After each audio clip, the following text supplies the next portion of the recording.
João 11,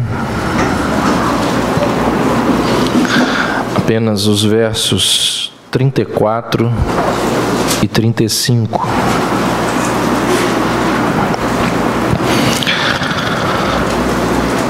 E perguntou: onde o sepultastes? Eles lhes responderam: Senhor, vem e vê. E Jesus chorou. Vamos orar. Senhor Deus, conduz, ó Pai, as nossas mentes e corações a ouvirmos a Tua voz, a entendermos a Tua palavra, a sermos orientados nos nossos sentimentos e pensamentos. Nós assim oramos, ó Deus, em nome de Jesus. Amém. Dizem que o momento mais difícil para aquelas pessoas que estão enlutadas, acabaram de perder alguém que amam, é a hora do retorno ou da volta do sepultamento. Naquele momento em que não estão mais perto as pessoas, em que você chega dentro de casa. Naquele momento, todas aquelas liturgias da morte se fazem silenciosas. O dia do velório, o culto, as pessoas, o enterro, ali no cemitério. E aí você chega em casa, é aquele silêncio. É preciso reorganizar a casa. É a hora do encontro com aquele espaço vazio que ficou. Na cama, na mesa, no sofá. É notada a presença de uma ausência. Objetos, roupas, retratos, a cama, o lugar à mesa, as rotinas. Lembrava-se assim, essa hora, todo dia, ele fazia isso. Ela fazia assim. Ou seja, essas coisas continuam lá, se recusando a serem enterradas. Essas coisas, elas estarão fazendo aquela pergunta silenciosa que ninguém faz, mas que está gritando. E agora? O que a gente vai fazer? Então, por isso que dizem que o momento mais difícil para as pessoas enlutadas é a volta do sepultamento. Porque dentro de casa terá início um outro sepultamento. A partir desse momento, dizem que a dor do nunca mais irá exceder a alegria do uma vez foi. Este nunca mais é muito doloroso. Nunca mais sentar-se à mesa, nunca mais viajar conosco, nunca mais chorar, nunca mais rir, nunca mais jogar bola, nunca mais assistir futebol junto, nunca mais brincar, nunca mais abraçar, nunca mais beijar, nunca mais ir ao cinema. Ao invés daqueles momentos fazendo coisas que antes compartilhávamos juntos, os sobreviventes vão precisar enfrentar as mesmas coisas, só que sozinhos. todo o resto das nossas vidas nós vamos viver sem Ele, sem ela. Até o fim da nossa vida, nós vamos ter que conviver com a ausência e a morte daquela pessoa que amamos. A partir desse momento, nas reuniões familiares, sempre existirá uma pessoa ausente. A ausência estará tão presente quanto as outras presenças na reunião. O silêncio de quem partiu vai ser um grito nos ouvidos de quem ficou. Certamente que existirão outros filhos, outros primos, outros tios, mas um se foi para sempre. Ou seja, quando estivermos todos juntos, não estaremos todos juntos. A partir desse momento, dizem, os piores dias são os feriados. Natal, Ano Novo, Dia das Mães, Dia dos Pais, aniversário, casamento. Porque essas datas são dias de festas, de felicidade e alegria, mas agora serão dias de lágrimas. Dias de rotina é possível administrar. Por quê? Porque em dias de rotina nós não entoamos canções, nós não cantamos. Mas como que a gente canta quando está todo mundo junto e tem um a menos? A partir desse momento, a pessoa que partiu, ela vai ser especial diante daqueles que ficaram. De todos aqueles do núcleo familiar, só quem tem sepultura é ela. No início, essa pessoa vai ser lembrada quase que todos os dias. Antes não era assim. Não se lembrava dela todos os dias. E isso acontece porque um amor magoado é um amor especial. Especial na sua ferida. Ele será especial diante da angústia. Quando dermos graças, estamos ali agradecendo por todos, mencionaremos todos, mas quando lamentarmos, mencionaremos apenas o que partiu. Então é especial. A partir desse momento, tudo irá lembrar a pessoa que partiu.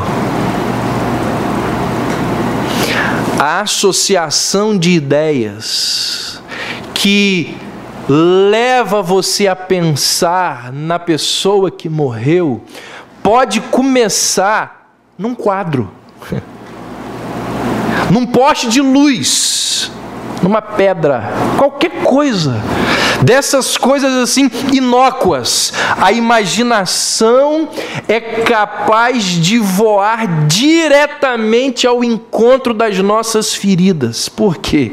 Porque num momento como esse, tudo nas nossas vidas está carregado de lembranças. Não tem como esquecer. Tudo isso que eu estou descrevendo aqui, gente, faz parte de um negócio chamado de luto. Isso é luto. Luto não é apenas o que acontece no dia do enterro ou na primeira semana em que vive-se longe do ser amado. E o luto é um dos momentos mais complicados na vida de um ser humano. É algo dificílimo. O luto pode durar meses, como pode durar anos. Em alguns casos, tem gente que não consegue sair do luto nunca. Essas pessoas precisam de ajuda. Ajuda muitas vezes, se for necessário, de psicólogo, ajuda do pastor, ajuda da igreja, ajuda da família. Então o luto é um momento complicadíssimo. Apesar de ser um momento complicadíssimo de se viver e de se encarar, dizem as pessoas que são estudiosas do assunto, provavelmente baseadas na Bíblia, dizem elas, e a Bíblia diz, nós vamos ver isso hoje, o luto precisa existir. Esse é um ensinamento bíblico. Salomão vai dizer lá em Eclesiastes 3, há tempo para todo propósito debaixo do sol. E um desses tempos, diz Salomão, existem momentos na vida que é tempo de chorar. Está na hora de você chorar. Tem que chorar. Todos nós precisamos chorar pelas pessoas amadas que partiram. Até mesmo aqueles que tentam se mostrar fortes precisam chorar. Você quer ver uma coisa muito comum, muito natural, muito fácil de se perceber num contexto de luto? Normalmente acontece com um homem. É o camarada dizer assim, olha, eu preciso ficar forte, porque se eu desabar lá em casa, as coisas vão ficar muito mais difíceis do que já estão. E aí a gente pergunta, por que você não pode ser humano? Por que é tão importante parecer assim, tão forte? O homem, ele foi agraciado por Deus com a força para suportar determinadas angústias. Mas ele também foi ferido gravemente. E será que é certo fingir que não está doendo? Deve-se esconder as feridas que estão gritando, que estão doendo tanto, que machucam absurdamente. Tem que viver o luto. Como que a gente não honra a memória da pessoa que deixou esse mundo, que partiu, evitando por um determinado tempo certas práticas e comportamentos que nos eram normais? Isso é luto. Chorar faz parte da condição humana. Chorar é um atributo da natureza humana que Deus colocou no homem. Assim como rir é natural, também é natural o ato de chorar. Então, viver o luto e não pular o luto é uma experiência indispensável e fundamentada na Bíblia. Esse texto que nós lemos de João 11, testemunhando ali o choro de Jesus, dá uma olhada aí no verso 36. As pessoas, os judeus ali do lado, percebendo o choro de Jesus por Lázaro, elas comentam umas com as outras o seguinte: vede como ele o amava. De fato, quem ama, chora. Quem ama, lamenta. Quem ama, pranteia. Quem ama, enluta-se por causa da pessoa querida que partiu. Aquele que, de fato, ama intensamente alguém, não tem como ser insensível diante da sua morte. Então, gente, isso é natural, isso é humano, e isso é aconselhável pela Bíblia. Nós precisamos chorar e viver o tempo do luto. Digo isso porque existem igrejas, pastores, que são contra o luto. Michael Horton falou ano passado na Fiel que nos Estados Unidos atualmente não tem luto, tem festa. Vocês têm noção do que é isso? O caixão está lá, a pessoa morta dentro de casa e está tendo festa. Eu não entendo como que é isso. E ele também falou que não está entendendo o que tem acontecido com a sua cultura. A Bíblia possui várias passagens que mencionam o luto. Ou seja, um período de grande sofrimento vivido por alguém diante da dor daquela pessoa amada que partiu. Por exemplo, Abraão, o maior dos patriarcas, lá em Gênesis 23, diz que Abraão chorou copiosamente pela morte da sua esposa. Mais lá na frente diz que José pranteou muito e ficou de luto com os egípcios pela morte do seu pai por mais de 70 dias. Quando Arão morreu, Números 20, a Bíblia diz que a lamentação e o luto do povo de Deus por ele durou 1 mês. O povo chorando por Arão. Mais lá na frente, em Deuteronômio 34, diz que quando Moisés morreu, os filhos de Israel prantearam a Moisés por 30 dias nas planícies de Moabe. Num outro livro da Bíblia diz que Davi ficou profundamente entristecido diante da morte de Jonatas, Absalão e Abner.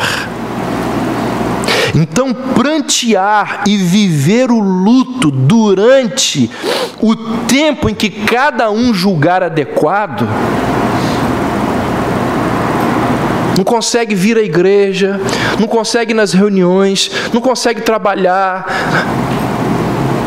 Isso não significa falta de comunhão com Deus. A pessoa está em luto, não consegue nem orar.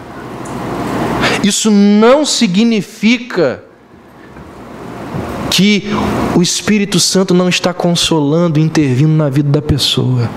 Isso não é falta de fé. Isso não é falta de confiança em Deus. Tem pessoas que não reagem assim, que bom. Mas tem outras que reagem assim. Com essas pessoas nós devemos ter paciência.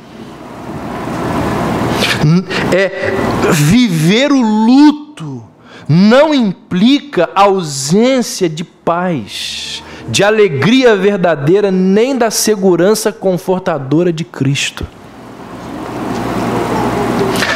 Lá em 2 Coríntios 4, tem um texto famosíssimo que a inferência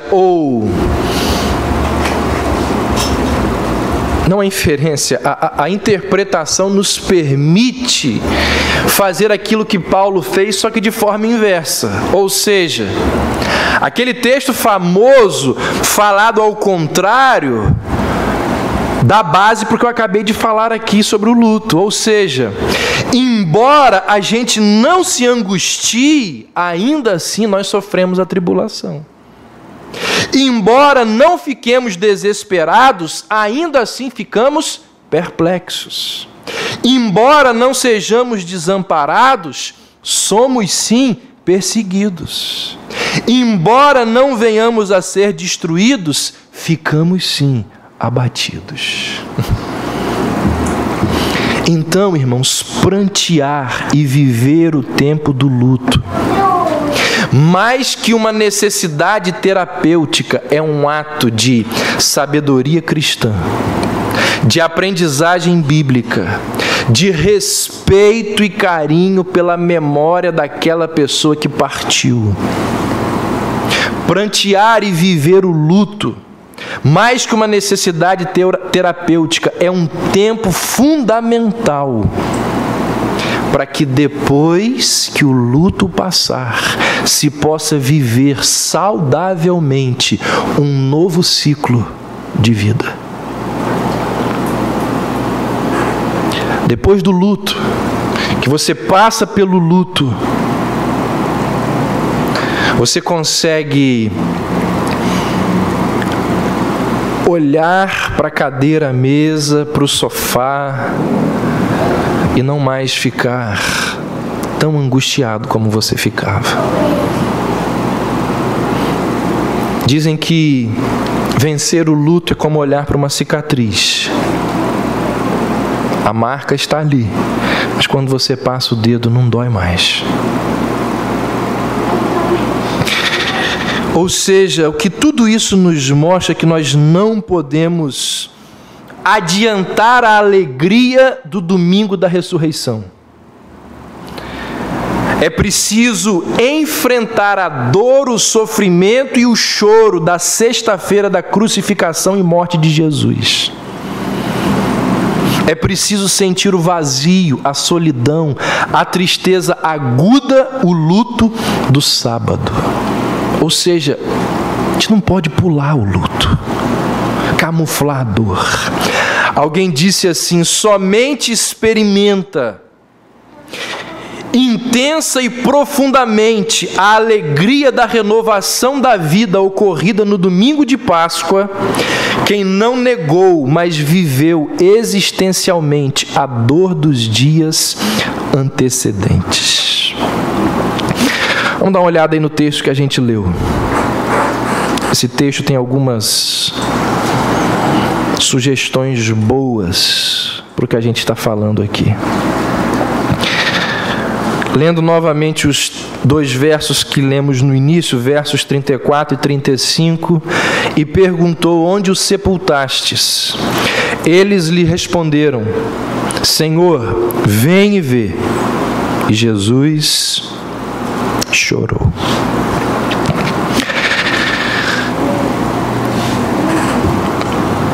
Dizem que quando alguém chora diante do cadáver,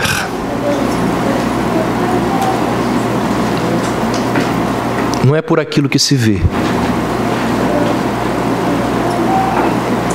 As pessoas choram por aquilo que não pode mais ser visto.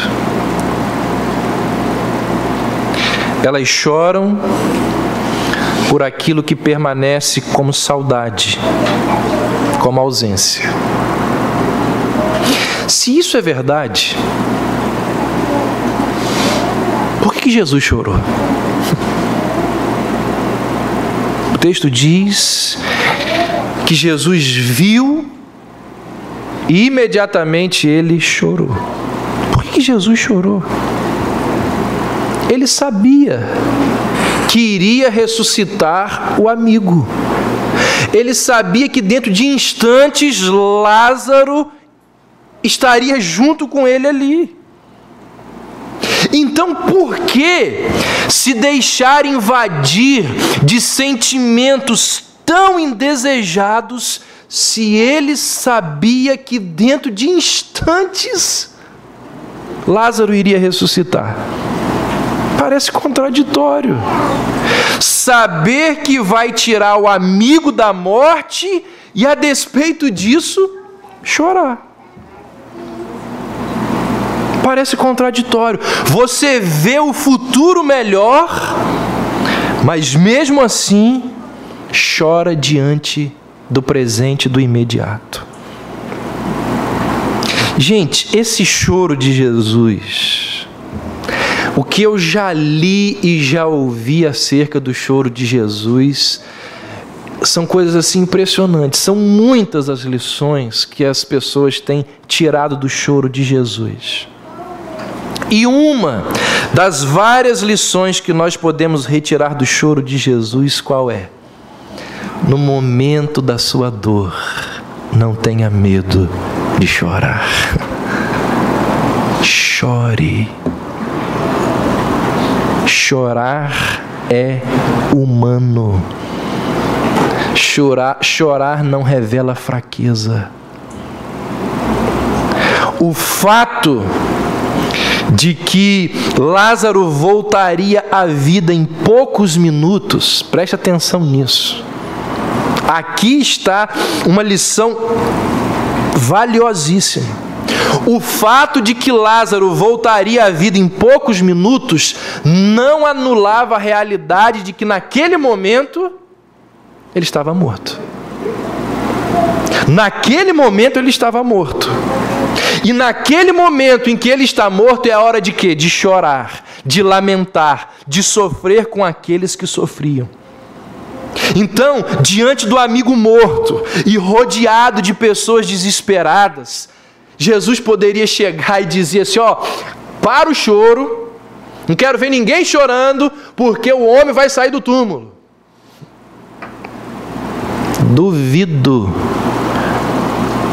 Duvido que se fosse alguns apóstolos e bispos da igreja evangélica brasileira, vocês não iam chegar ali falando isso. Mas Jesus, Ele chega, Ele olha e Ele chora. Ele sente a dor do outro com o outro.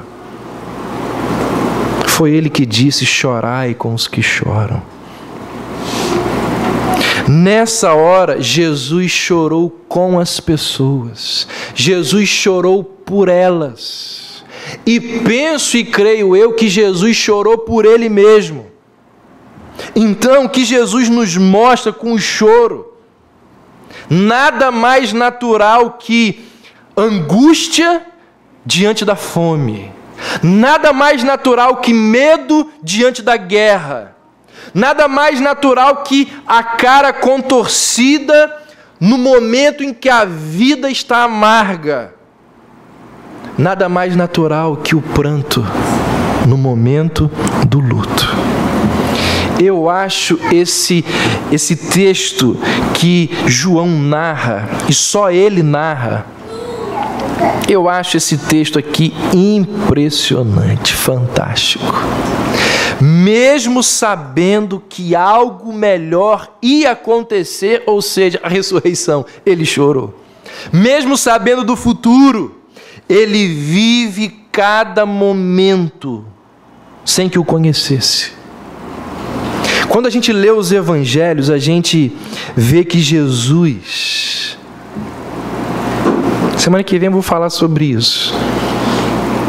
Se você pudesse conhecer o futuro, você gostaria? E aí eu vou inserir a realidade da morte nisso. Mas é interessante que quando a gente olha para os evangelhos, a gente vê que Jesus, mesmo sabendo o que vai acontecer, ele se emociona com a vida. Ele se encanta com as coisas que estão por acontecer. Jesus parece que, naquele texto ali da mulher Ciro-fenícia e daquele centurião, parece que Jesus se assusta com a fé daquelas pessoas. Que coisa impressionante, nunca vi tamanha fé em Israel. É algo impressionante. Mesmo conhecendo o futuro, ele se espanta e chora. Diante da tumba, onde a ressurreição venceria a morte, fazendo da morte apenas um sono a ser interrompido, Jesus chora e chora copiosamente, chora de verdade, como o original grego sugere, que ele chora profundamente. Gente, isso daqui é uma coisa fantástica. Isso aqui traz consolo ao nosso coração. O quê? Mesmo sabendo do dia da morte, quando esse